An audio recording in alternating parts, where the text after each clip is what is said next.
I look cool with a gun in my hand. I'm obsessed with getting more people to see movies in movie theaters. And so I've been asking everybody in town, do you have a favorite movie theater?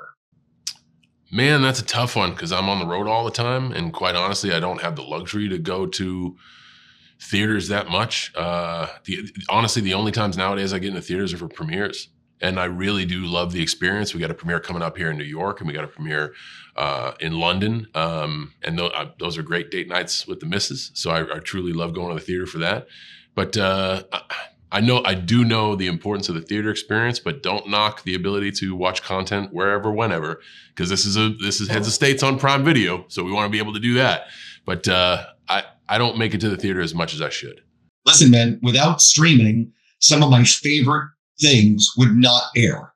You know, like I love Prime Video and Apple and Netflix and all the people making incredible stuff. Next question. The most anticipated thing for me this summer is James Gunn's Superman. I have to ask you, has he shown it to you, or when do you see it? I haven't seen it. I want to see that with the rest of the world. Unfortunately, because of scheduling conflict, I can't make the premiere. That will be the next movie I see in the theater, Superman. Because like you, I think regardless of your depth of field in superheroes or comic books, Superman is one of those few names that has transcended that genre. There are some names in professional wrestling that transcend the genre, and you're just interested in what they're doing. Superman is an interpretation that I want to see. And James has really made it interesting, and he's done a good job to set a beautiful table. I can't wait to see what he delivers.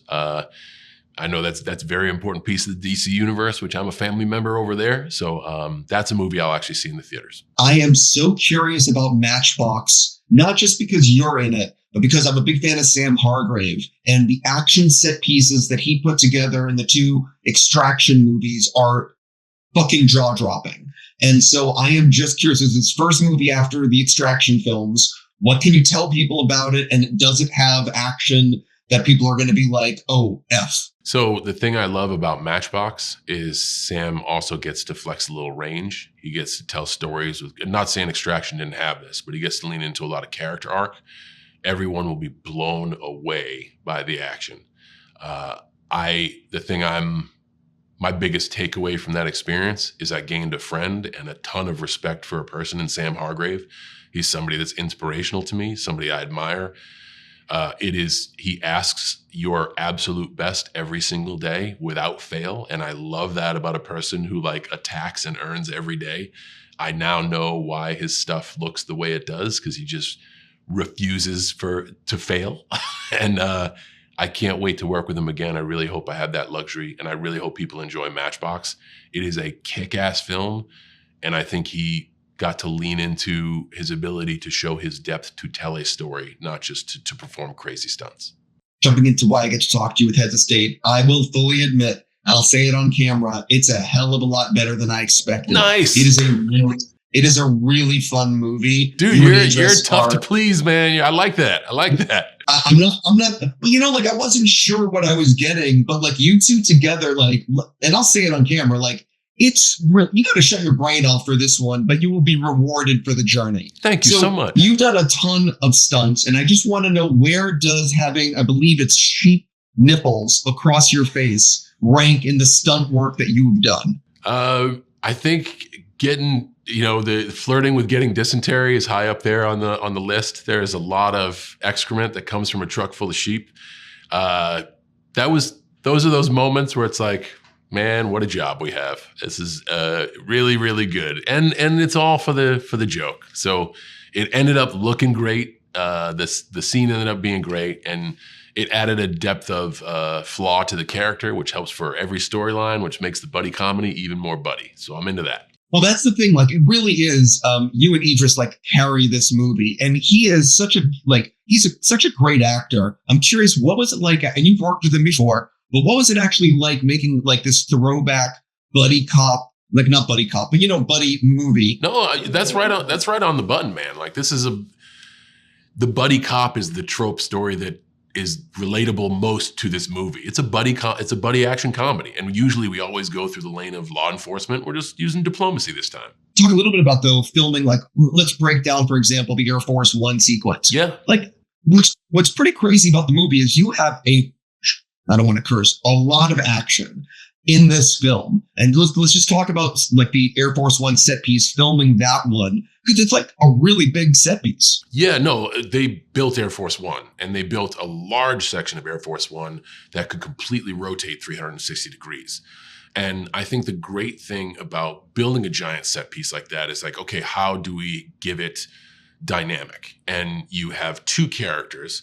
The character played by me is more aloof. And when I have to curse, when the shit hits the fan, really you see the cracks in his confidence. And Idris's character has military experience and has operational and tactical fluency. So his character is press forward, do the next right thing in front of you. It's very disciplined.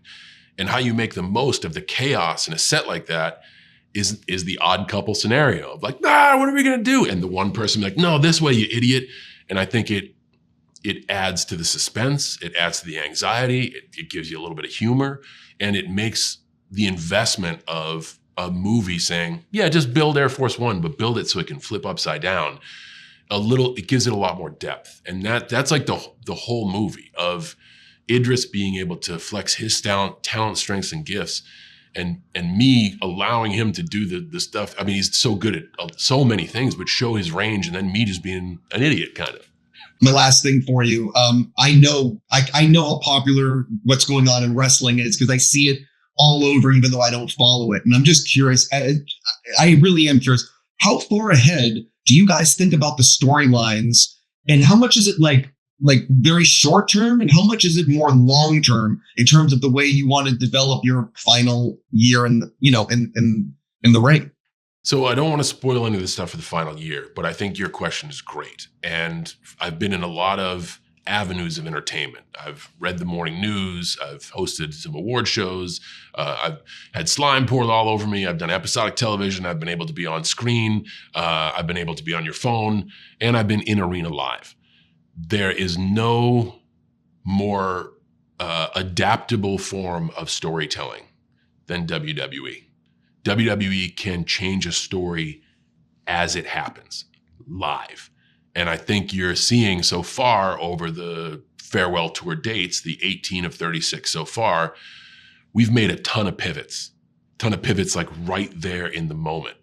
And I think as we get close to the end of this thing, what dictates those pivots is the audience. And I think the audience will begin to feel differently because now we are truly coming to the end. So if you ever had a voice to use, if you ever wanted to say something, I hate to steal my own cliche, but the time is now.